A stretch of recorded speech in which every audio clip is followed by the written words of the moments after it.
Idam maha pritasati. Please chant.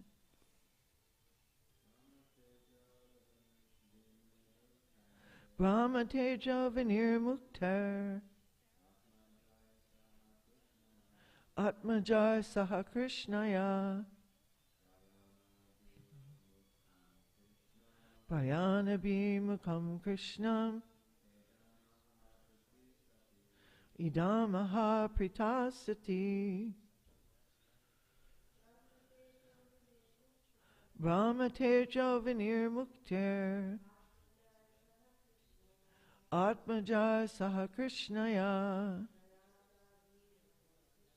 Prayana Mukam Krishnam Idam Maha Pritasati. Anyone else? And our thanks to Mother Sadanandini for always writing the verse on the board, and it looks so nice. Okay, let's say word for word. Brahma Teja, the radiation of the Brahmastra. Vinir Muktai, being saved from. Atmajai, along with her sons. Saha, with. Krishnaya, Draupadi. Prayana, outgoing. Abhimukam, towards. Krishnam, unto Lord Krishna. Idam, this. Aha, said. Prita, Kunti. Sati, chaste. Devoted to the Lord. Translation and purport by His Divine Grace. A.C. Bhaktivedanta Swami Srila Prabhupada. Srila Prabhupada Ki Jai. Thus saved from the radiation of the Brahmastra, Kunti, the chaste devotee of the Lord, and her 5 sons and Draupadi, addressed Lord Krishna as he started for home. Please repeat. Thus saved from the radiation of the Brahmastra, Kunti, the chaste devotee of the Lord, and her 5 sons and Draupadi, addressed Lord Krishna as he started for home. Kunti is described herein as sati, or chaste, due to her unalloyed devotion to Lord Shri Krishna. Her mind will now be expressed in the following prayers for Lord Krishna. A chaste devotee of the Lord does not look to others, namely any other living being or demigod, even for deliverance from danger. That was all along the characteristic of the whole family of the Pandavas. They knew nothing except Krishna, and therefore the Lord was also always ready to help them in all respects and in all circumstances. That is the transcendental nature of the Lord. He reciprocates the dependence of the devotee. One should not, therefore, look for help from imperfect living beings or demigods, but one should look for all help from Lord Krishna, who is competent to save his devotees. Such a chaste devotee also never asks the Lord for help, but the Lord, out of his own accord, is always anxious to render it. Namo Vishnu Padaya Krishna Prastaya Bhutale Shrimati Ratavaja Swami Iti Namine. Namo Om Vishnu Padaya Krishna Prastaya Bhutale Shrimati Tamal Krishna Goswami Iti Namine. Namo Om Vishnu Padaya Krishna Prastaya Bhutale Shrimati Bhaktivedanta Swami Iti Namine. Namaste Saraswati Deve Gauravani Pracharine Nirvishesha Sunyavadi Paskata Deshtarine.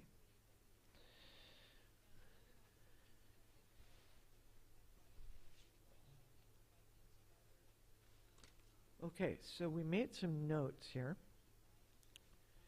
And what is so wonderful online is that you can pull up Canto 1, Chapter 8 text, practically all of the texts Srila Prabhupada gives a lecture series while he's traveling. He's traveling between New York City and Los Angeles, and he's speaking on this exact verse. Now, I couldn't find 17 due to it being in Hindi, and I've yet to get my Hindi down. I can understand, so be careful if you're talking Hindi in the Pujari room or wherever, because I can understand a little bit. Just joking. Anyway, but I could not understand some of it, and so what I did is I skipped to 18 and 21. Was it 21? And no, 20.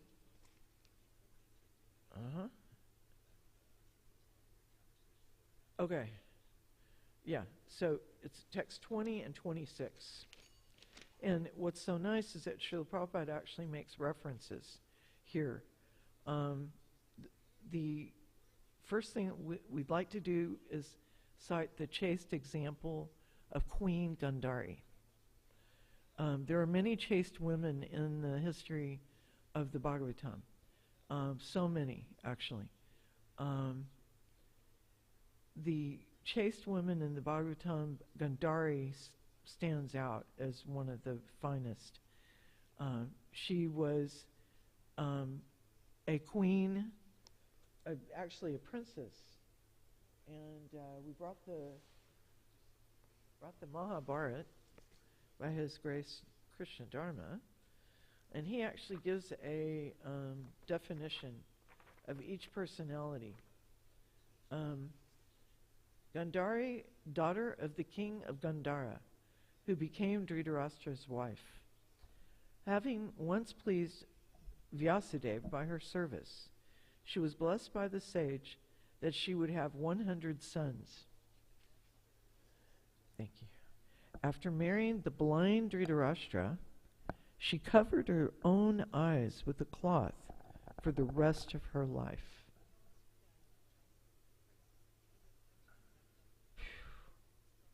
She is thus famous as one of the most chaste ladies in Vedic history. She died in the forest with her husband and Kunti. So, Gandhari, being a young princess, she could have had any husband. She was that qualified. Any warrior would have been beyond thrilled to have her as a wife. But when she was offered the blind Dhritarashtra, she immediately knew this was her destiny. And she covered her eyes. And I don't know many people who would do that these days. Who would do that? I mean, your husband is not able to see, so would you cover your eyes? No, probably you wouldn't, because you'd want to be his eyes. You'd want to be there to help him see. But so she's definitely stands supreme as one of the finest examples of chastity. But Srila Prabhupada took it a step further. Actual chastity, he says, is seeking shelter of Sri Krishna and no one else. This is why Queen Kunti is considered chaste, as she continually took shelter of her nephew, the Supreme Personality of Godhead, who was Queen Kunti. The Mahabharata says she was gifted with beauty and character. She rejoiced in the law, dharma, and was great in her vows. So this is, she's the Pandava's mother. She was the sister of Vasudeva, Krishna's father. Kunti's own father, Surasena, had given her as a baby to his close friend, Kunti Bhoja, who had no children. How kind of Surasena to give a beloved little baby. I mean, his precious baby he gives as a gift to his beloved friend. And just Surasena gave Kunti Bhoja no end of pleasure. He had no children, so she was named Prita at birth, but became better known as Kunti after being raised by Kunti Bhoja. Once, while still a young girl, the sage Durvasa visited King Kunti Bhoja. Due to his being served expertly and with a humble attitude, the sage, who was very temperamental, benedicted Kunti with the mantra that when recited while meditating on a certain demigod, will call the demigod to her presence to do her bidding. As a virgin maiden, she innocently summoned the sun god Suryadev. So, Srila Prabhupada elaborated a little bit more that she was at the mercy of Suryadev. So she took shelter, and she immediately asked for guidance, because she was in a very strong predicament. How can I join with another when I'm not even married and I'm a virgin? And I have to be a virgin at the time of my marriage. And so Suryadev, he assured her that your virginity will remain intact, because he had that much power. So Suryadev, being the eye of the Lord and being completely empowered with the ability to purify anything, he united with Kunti, and then Karna was born. And so she was faced with a very difficult situation. She had this beautiful baby, and consequently realized that she could not be seen with a baby. Otherwise, obviously, her father would know. So she floated the baby in a basket, wrapped him in cloth, and prayed intensely to the sun god and to all the controlling deities, and of course to Lord Shri Krishna, to please watch over the child. And he did. And just a few moments later, Atirath and his wife found the baby in a wooden basket and accepted the baby as their own, because Atirath's wife was without children. So again, another childless situation. And so she was overjoyed. She was finally a mother and could raise the baby.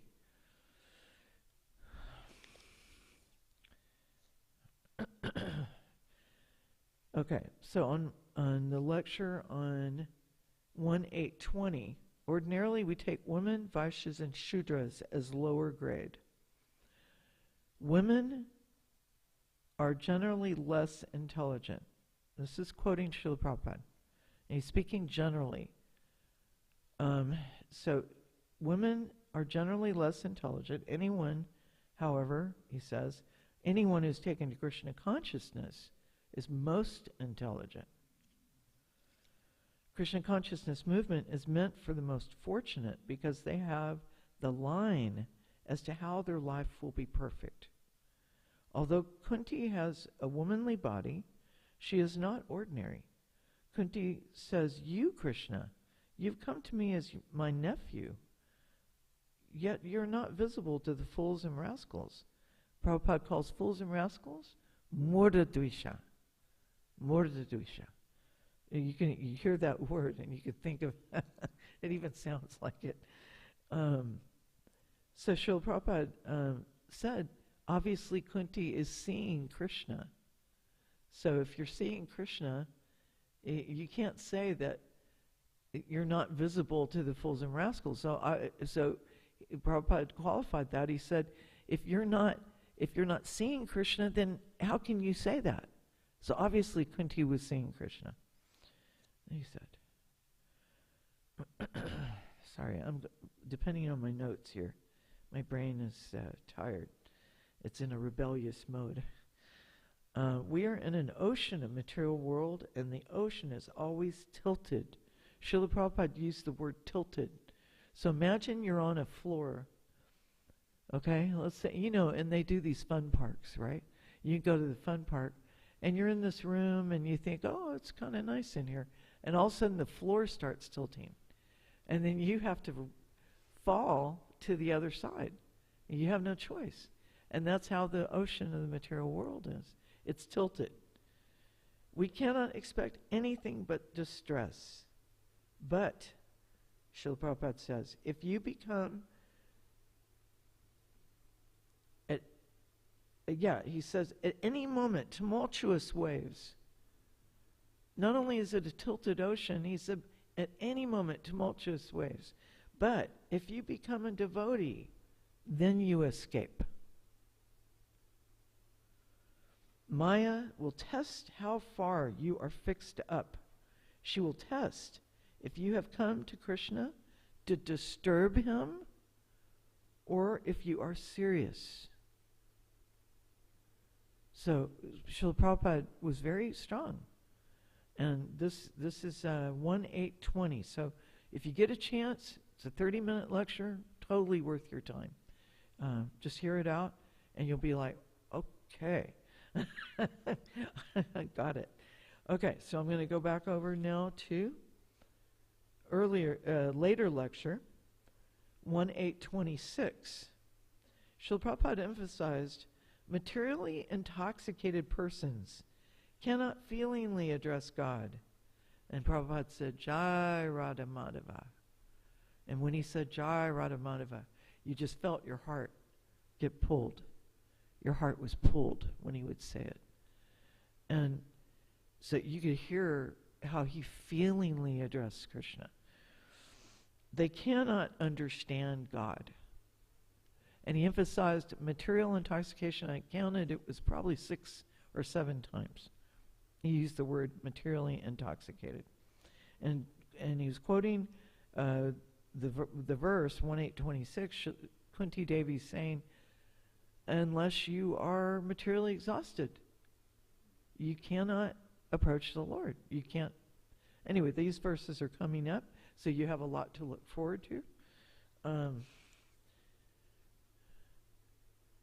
He used the example of the communists. And he's told a story about the communists. So the communists, they would challenge the churchgoers. They would park over by the church. And they would challenge the churchgoers as they went into the church. And they would say, okay, you're going to ask for bread, right? You know, now ask for bread, you know. Make sure you go ask for your bread from God. Well, as they came out, now ask, did you get your bread? Now ask us for bread. And of course they came with a big truck loaded with bread. Then they opened their truck. Here, take as much as you like. Now who is better, your God or us? And Srila Prabhupada tells this story. Oh, communist friends, you are. And all the devotees are laughing. That's how Srila Prabhupada said it. But we challenge the atheist communists. He got really strong. We challenge them. Where have you gotten your bread? Where did your bread come from? You rascal? He used the word rascal very strongly. You rascal. Where from did you get this bread? You have stolen it from God. Everyone is a child of God, and everyone has the right to use the property of the Father.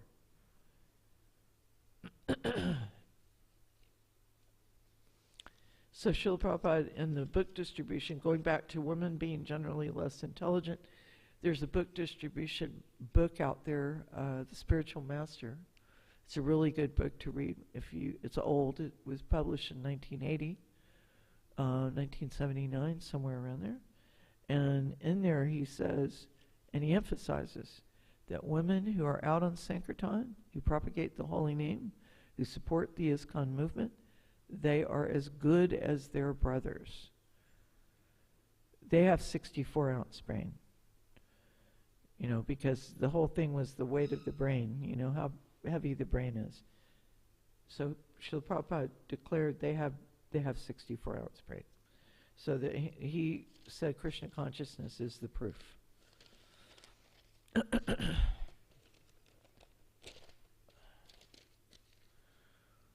One who is not disturbed is called a Paramahamsa. Swans can extract milk from a mixture of milk and water. So this is a definition of a Paramahamsa. one who's not disturbed. Activities of this body is due to the soul. So the soul can't move without the body can't move without the soul. Similarly, one who knows that Krishna is the center of everything is a Paramahamsa. Kunti says, you, Krishna, are meant for the Paramahamsas, not the rascals and fools. Srila Prabhupada says, Bhakti Yoga is meant for the cleaned heart, the cleansed heart, not the lusty and greedy.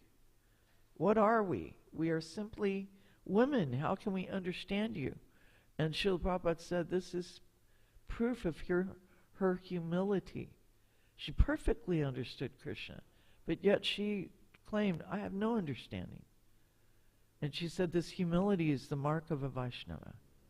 So you may be completely self-realized, but that means you're humble.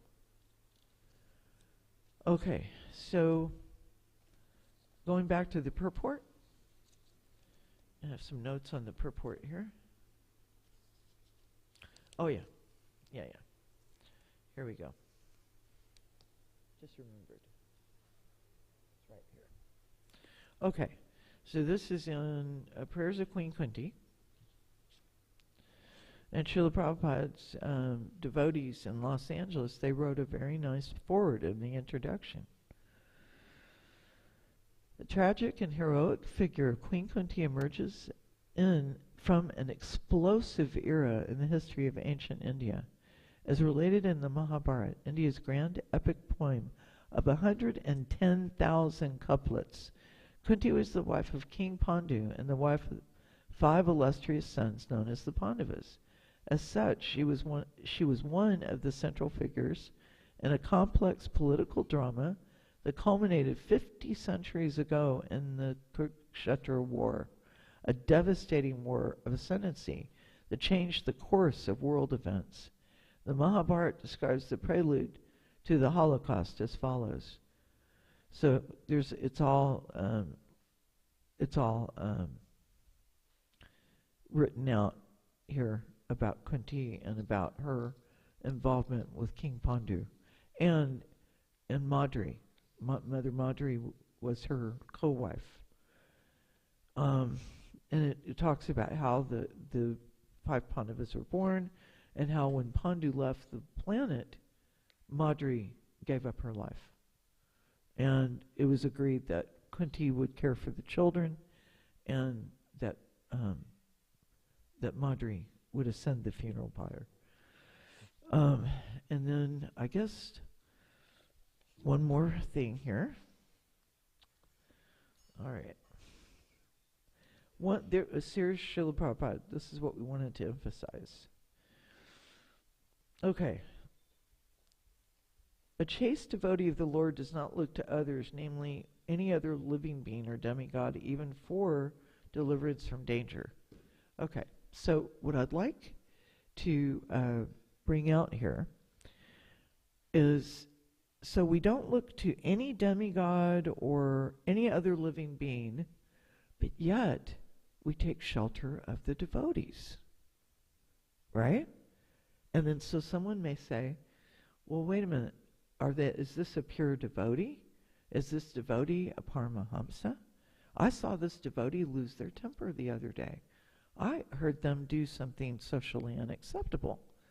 They can't be a pure devotee, or they can't be a devotee, even, maybe not even, like the mind does that, accepting, rejecting. The bottom line is this. The person may not be pure, but the knowledge is pure. The person may not be pure, but the process is pure. Whatever you think of the person, up, down, left, right, sideways, doesn't matter. If they are accepting the instructions of the spiritual master as their life and soul, that person is a pure devotee. Tamal Krishna Maharaj asked that question to Srila Prabhupada. Srila Prabhupada, how many pure devotees are in ISKCON? They were in a walk in Los Angeles. And Srila Prabhupada stopped, turned around, asked Shyamasundar, Shamsundar, how many devotees are in the movement right now? And at the time, there were a few thousand. He said, yeah, a few thousand pure devotees. And Srila Gurudev was like, okay. And he got it. And Srila Gurudev has used that example so many times in his lectures. You can go to TKG TM, Take Ministry, and you'll hear him quote this a lot. Because the person is on the path. It's just like in this note. They have the line. Srila Prabhupada made that clear. He said they have the line of Krishna. That is because they know what is the process. Sorry, I can't find it, but it's here somewhere. Because they have the line of Krishna consciousness, and they understand the line on the path. So just like you're in a deep, dark forest full of wild animals and treacherous sounds and whatever, and you have this path, if you stay on that path, you're okay, because you're getting through the forest. So this is just like a way station here in the material world. And they have the line of Krishna consciousness. So that's what you want to depend on. And you want to talk to them about Krishna. Prabhu, I'm having so much trouble chanting my rounds. Prabhu, why does it take me 1 hour to chant 5 rounds? Or anything, just whatever's on your mind. This person's so mean to me. Why are they mean to me? Well, who are you? You preach to them. You say, well, wait a minute, hold it. They're mean to you or to your mind? Which one? And then they think, oh, okay. Actually, they're doing their service. And then you realize, wait a minute. Okay, they're engaged in service. So sometimes it gets a little blown out of proportion, the problems. And so you just take shelter. And so here it is. A chaste devotee of the Lord does not look to others, namely any other living being or demigod, even for deliverance from danger. That was all along the characteristic of the whole family of Pandavas. They knew nothing but Krishna. And therefore the Lord was always ready to help them in all respects and in all circumstances. That is the transcendental nature of the Lord. He reciprocates the dependence of the devotee. If you wake up and chant the Panchatattva mantra, as soon as you open your eyes, Sri Krishna, Chaitanya, Prabhu Nityananda, Sri Advaita, Gadadhar, Shivas, Adi Gaura Bhaktivinoda, and then if you do that, all of a sudden you've invoked the Panchatattva, the absolute truth in 5 features. That's your first words on the day. And then all of a sudden they're there. Yes, let's chant. Let's go. Let's go for Govinda, as they say. I'm going to open the floor. Is that all right? Jai Hari. Save me, Jai Hari, Prabhu. It's okay. I'll repeat what you say.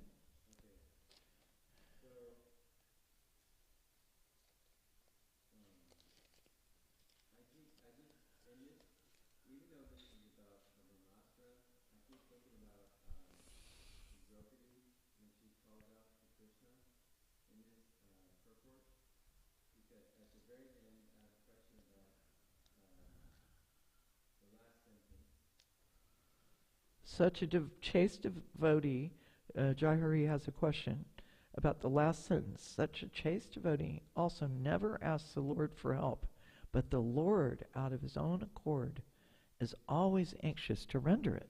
Is that it? Is that the right one? Okay, go ahead.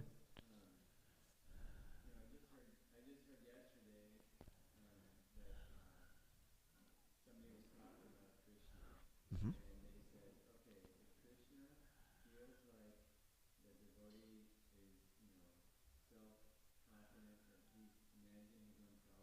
Mm-hmm. Yeah.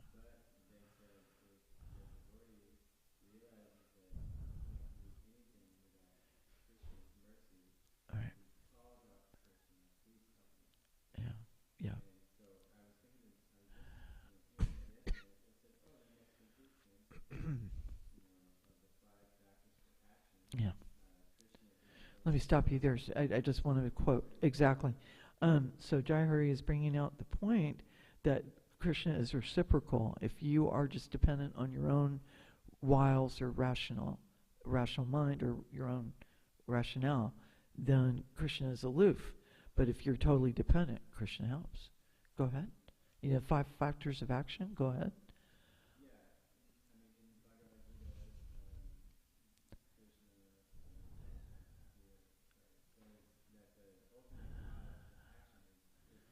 The ultimate cause for action is Krishna, yes.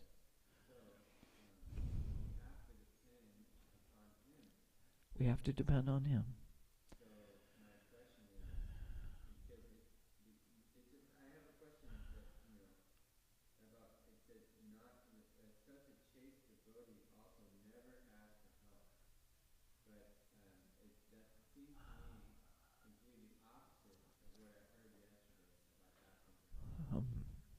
Okay, so the question is that a chaste devotee never asks the Lord for help. But the question is,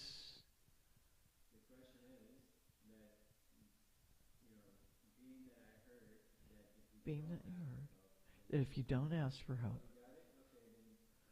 oh, okay, okay, okay, got it. Okay, so if you don't ask for help, then Krishna thinks, okay, you've got it. And so what's the point of asking for help? Right? Is that, kind of what you're saying, or why when we should ask for help?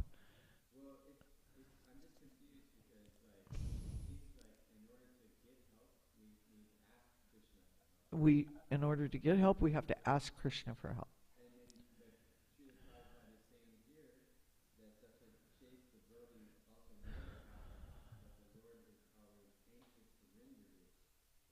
Uh-huh.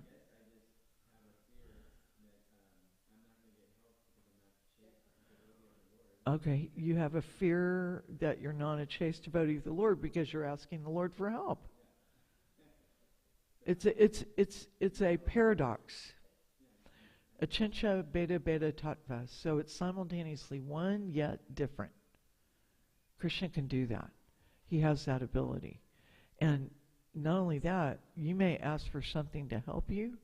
You may ask for someone to help, but or you may not even be thinking to ask, or you've asked and Krishna helps you more. He helps you beyond what you asked. I've seen it thousands of times, how Shishi Radhakalachandji do that. They help, even beyond, way beyond. Jai Radhakalachandji. Yeah, I mean, I depend on them and the most beautiful. Thank you. Sorry, Shishi Rukmini Dwarkadish. Sorry, Shishi Radha Nilamada. Please forgive me. Shishi Radhakalachandji is the most beautiful. Okay. Yeah, no, they totally are. And so, yeah, it's a paradox. But it's like, what's that old saying? You're darned if you do and darned if you don't. So, yeah, it's like, Krishna, I'm so sorry to ask you for this. And I mean, you can always preface that, please forgive me. I'm really sorry, but I'm at my wit's end. I don't get this, and I'm confused. Please kindly help me understand. And let it go. See, the main thing is to let it go. Krishna gets a little irritated when you keep asking and asking and asking for the same thing over and over and over. It's like, okay, just be patient. Just wait. So you ask and you let it go and be patient. And just know that he knows and you know. And it happens. So it's Kali Yuga. I know Srila Prabhupada is right about this, but at the same time, who else do we have? We have the Guru. We have to ask the Guru. And the Guru will many times say, pray to Krishna. I've had Ritavaja Maharaj, she's told me to pray to Krishna, personally. I mean, I don't think Maharaj remembers all the things he said to me, but I've kept all of his emails and all of his correspondence. And anyway, it's what is it? Yayatamam prapadyante tam sataiva bhajami aham. As they surrender unto me, I reward accordingly. So if all you know is Krishna Jayari, then you have to ask. You have to ask. It's like, I mean, sometimes you have to. Yep. Nishingripa?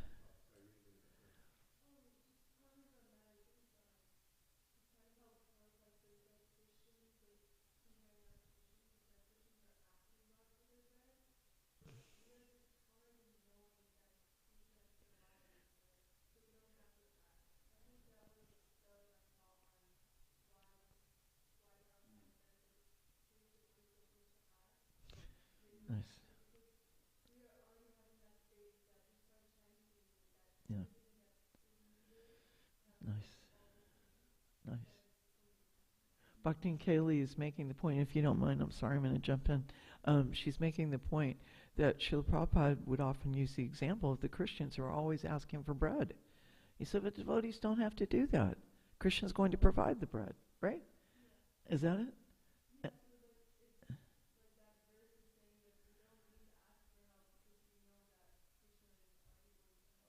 We don't need to ask for help because we know Krishna is already going to help.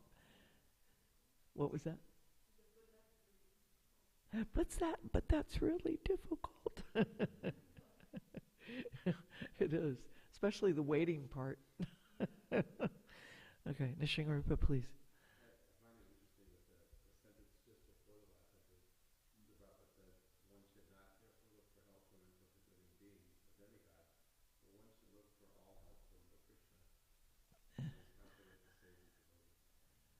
See? So it's simultaneously both.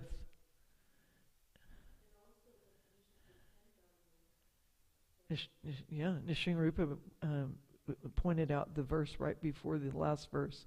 One should not therefore look for help from imperfect living beings or demigods, but one should look for all help from Lord Krishna, who is competent to save his devotees. And Tulsi Saki, thank you, Nishingarupa. What were you saying? Please.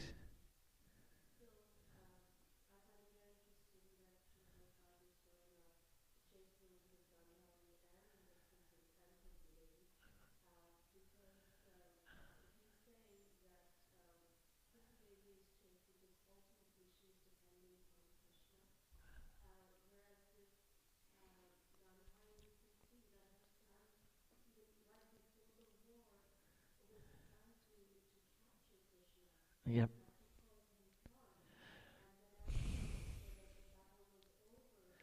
Yep.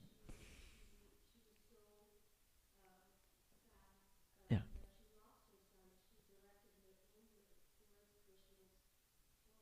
That's right. Yeah. Yeah.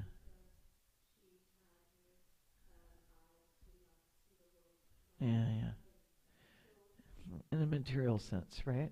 So let me try to paraphrase, and then I want you to continue. So Gandhari is described. Tulsi Saki is bringing out the point that Gandhari Mataji is very chaste because she had the blindfold before even coming to Hastinapur to marry Dhritarashtra. Yet at the same time, she supported her son who tried to capture Krishna and cause him harm. And so she was supporting that. And what was the other point you made about her? And she lost all her sons, and she directed her anger at the lotus toes of the Supreme Lord.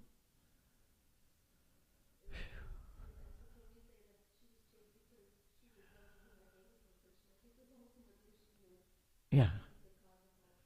Yeah. I mean, ultimately she was chaste because she directed her anger at Krishna because he's the cause of all causes. And she knew that. Yeah. Yeah. Mm. Kunti's meditation is in love. Draupadi's meditation is in love. Look how honored Draupadi is. Krishnaya. Krishnaya. When I first heard Krishnaya is Draupadi, I was like, whoa. And Krishna gave her his name. Yeah. So the love, it's two kinds of rasas, I guess. My mom had a challenge to Tamal Krishna Goswami, Gurudev.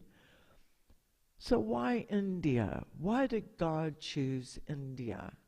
Mom was really incensed, So you have God, huh? And so she challenged.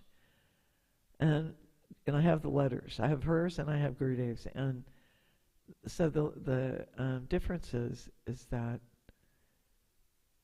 Gurudev said that India was where there was love for the Lord.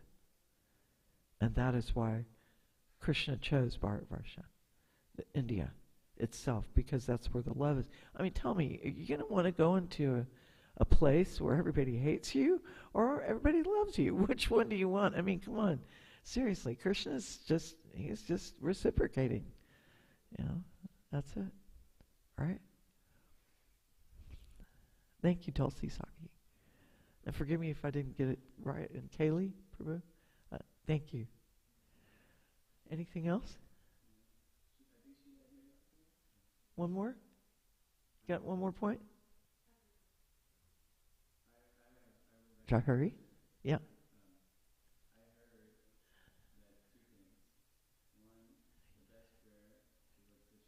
You heard two things. Best Lord prayer to Lord Krishna. Can we please be of service to you? Nothing for me, all for you. Uh-huh. Tall order.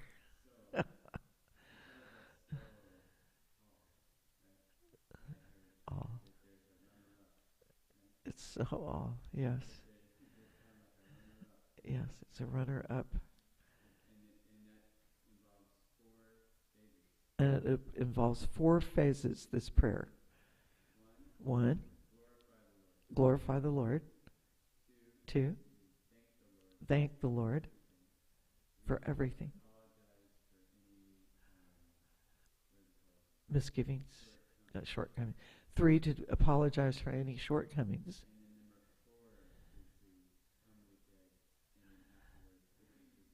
4 is to humbly beg if it pleases you. And Srila Prabhupada quoted that, what you just said in the 4th one. Oh Krishna, if you so desire. Because the devotees wanted to pray for Srila Prabhupada to stay. And Srila Prabhupada gave them the prayer. Krishna, if you so desire, please heal Srila Prabhupada. So, Kaylee? Different question. No problem.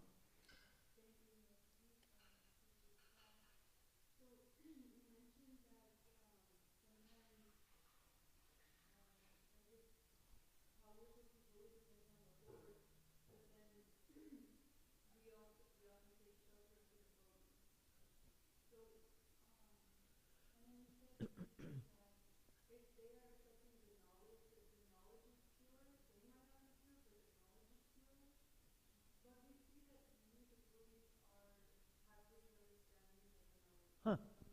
Uh-huh. Right. Okay. Yeah. Okay.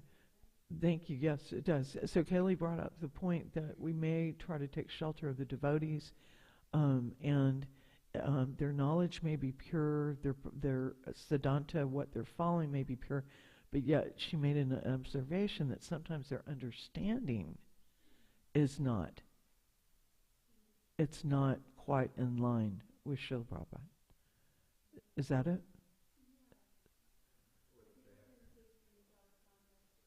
Or they take things out of context.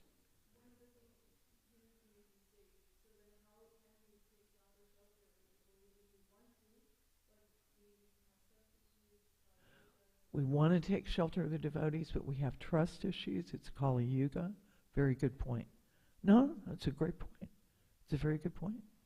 It's valid. Totally valid. Nishinrupa.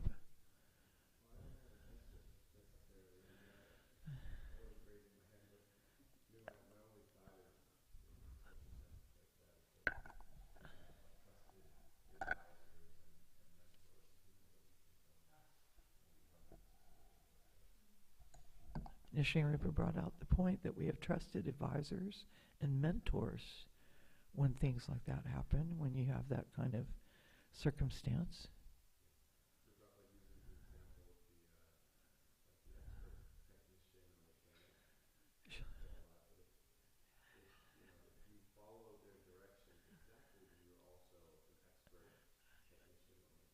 Srila Prabhupada uses the example of the expert technician or mechanic, and if you follow their process exactly, then you're also an expert technician or a mechanic.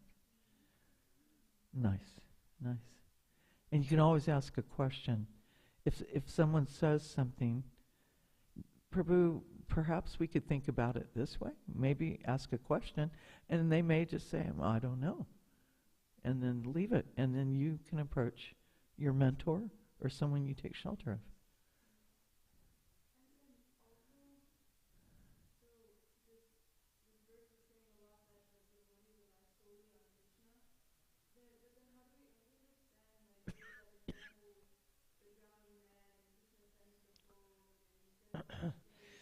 The verse says is that we're taking shelter of Krishna, but yet how do we understand when the drowning man and God sends the boat, sends the helicopter, sends rescue team? Go ahead.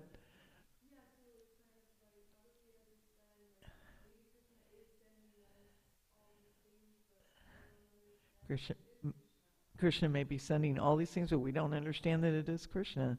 That's exactly right. Yeah, the man drowned and went to God and said, God, you didn't help me. What happened? He said, I sent a boat, I sent a helicopter, I sent a rescue team, I sent the Navy SEALs. You know, what do you want? You know? But yeah, birth after birth, we've taken so many births. And then now we're at the lotus feet of Srila Prabhupada and the spiritual masters underneath him who are following in his line. And right, it's also a self-trust issue, if I may interject that. Sometimes we have a problem with trusting ourselves. And then, you know, and we have to be confident. This is real. This is right. This is what I want. Yeah, and humbly pursue. Kunti, I just want to say one more thing about Queen Kunti. Queen Kunti's heart was very soft. We have relationships that are based, and this is from this is Giriraj Swami's lecture, 19 October 2008. Queen Kunti's heart was very soft. We have relationships that are based on Krishna, not on the bodily platform. Based on the book, The Third Partner, and he has this book that he promoted called The Third Partner. It's a very spiritual book. The cover shows a bride and groom exchanging vows with Krishna between them. This is the perfection of marriage, to keep Krishna as the foundation and the pivotal point. During japa, we pray to Krishna. During japa, we pray to Krishna and his associates to appreciate their kindness and mercy. Take every opportunity to hear and chant about Sri Krishna. One example Maharaj gave was years ago. There was an ISKCON road show, but the rock music attracted a drugged-out following, so they had to stop per Srila Prabhupada. So that was one example. And it says right here, as we spend more and more time with devotees, our memories will become transcendental. Pretty nice, huh? A gradual association with devotees through Krishna consciousness, then our memory will change.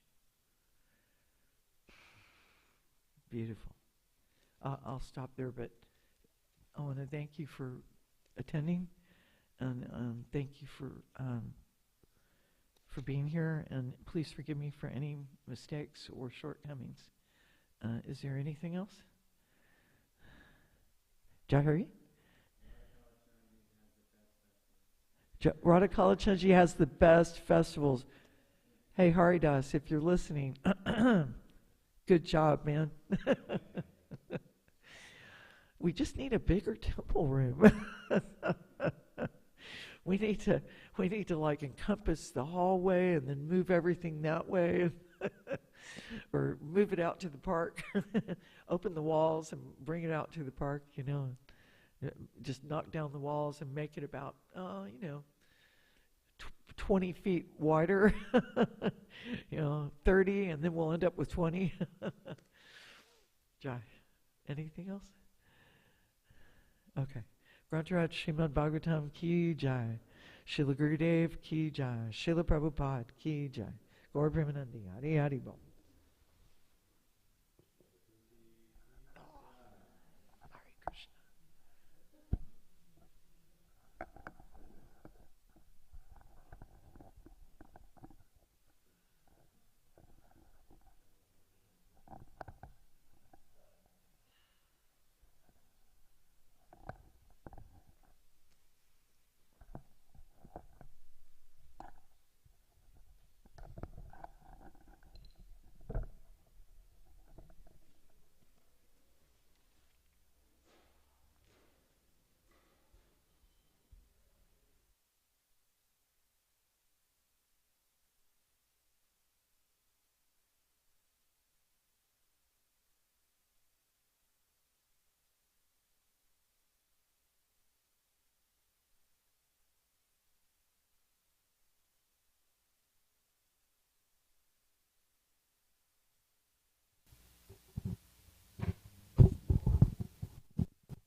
Hare Krishna.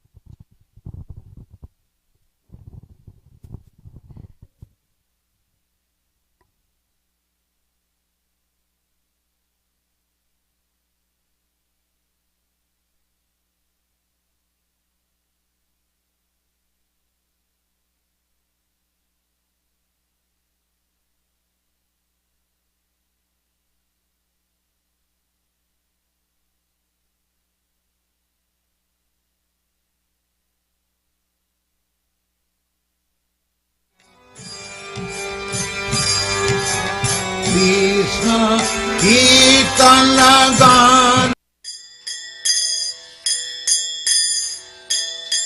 Chintamani Prakara Sadmasu Kalpa Vriksha Lakshabritesu Surabhirabhipalayantam Lakshmi Sahasrasatak Sambrama Sevamanam Govindam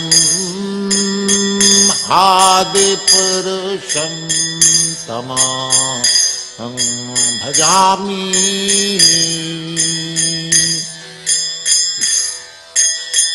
Chintamani प्रकर सद्मसु कल्प वृत्तनख्यावृतेषु सुरभि रभिपालयन्तम्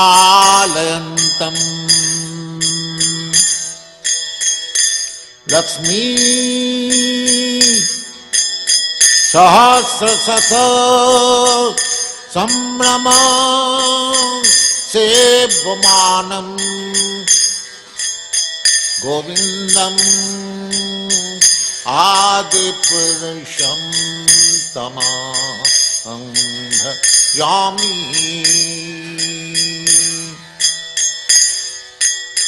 वेनं कन्वन्तं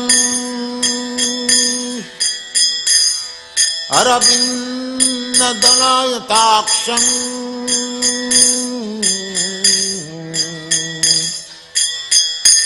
वेणुं कन्वन्तं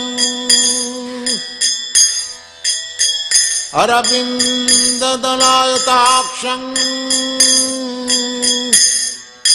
बरहावतं समसितां बुधसुन्दराङ्गम्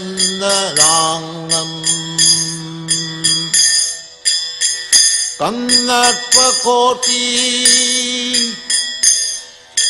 कमनीय विशेषशोभं गोविन्दम्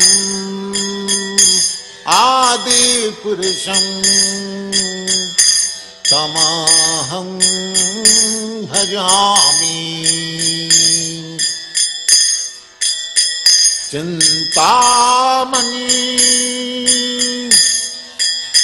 प्रकरसद्मसु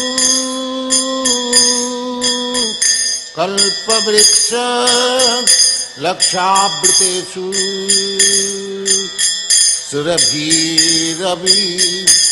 सुरभिरभिपालयन्तम् लक्ष्मी सहस्रशतसंभ्रम सेव्यमानम् गोविन्दम्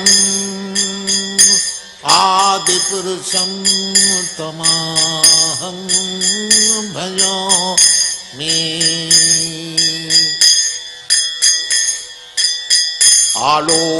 आलोलचन्द्रकलश वनमालवंशी रत्नांगदं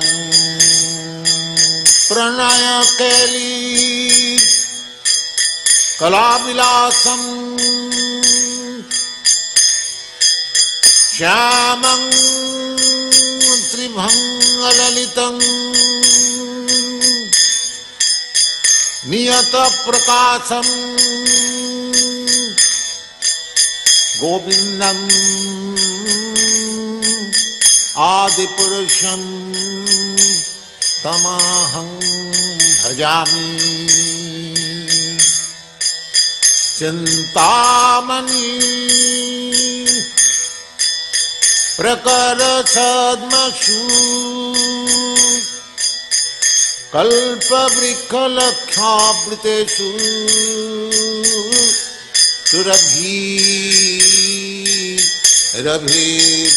सुरभिरभिपालयन्तम् लक्ष्मी सहस्रशतसंभ्रम सेव्यमानम् गोविन्दम् आदिपुरुषं तमहं भजामि गोविन्दम् आदिपुरुषं तमहं भजामि गोविन्दम् आदिपुरुषं तमहं भजामि चिन्तामणि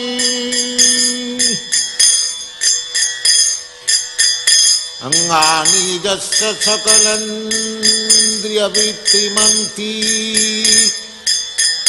पश्यन्ति पान्ति कलयन्ति चिरं जगन्ति अंगानि यस्य सकलेन्द्रियवृत्तिमन्ति पश्यन्ति पान्ति कलयन्ति चिरं जगन्ति आनंद चिन्मय सदु जल विग्रहस्य गोविन्दं आदि पुरुषं तमहं भजामि चिंतामणि प्रकर सदमसु कल्पवृक्ष लक्षावृतेषु सुरभि रवि पालयन्तम् लक्ष्मी सहस्रशत संभ्रम सेव्यमानं गोविन्दं आदिपुरुषं तमहं भजामि गोविन्दं आदिपुरुषं तमहं भजामि गोविन्दं आदिपुरुषं तमहं भजामि गोविन्दं आदिपुरुषं तमहं भजामि गोविन्दं आदिपुरुषं तमहं भजामि चिंतामणि प्रकर सद्मसु कल्पवृक्ष रक्षावृतेषु सुरभिरविपालयन्तम् चिंतामणि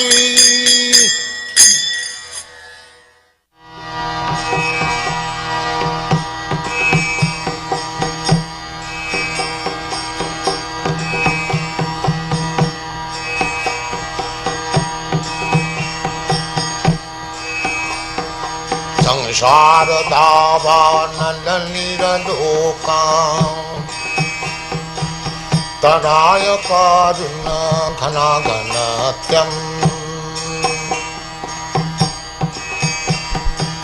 प्राप्त सकलन गुणान्नवश वन्दे गुरश्री चरणारविन्दम् महाप्रभु कीर्तन नित्य गीता बादित्रमाजन्मन सौरसेना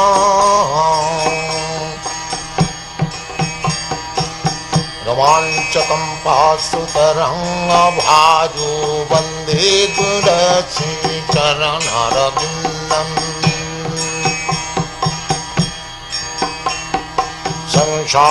संसारदावानल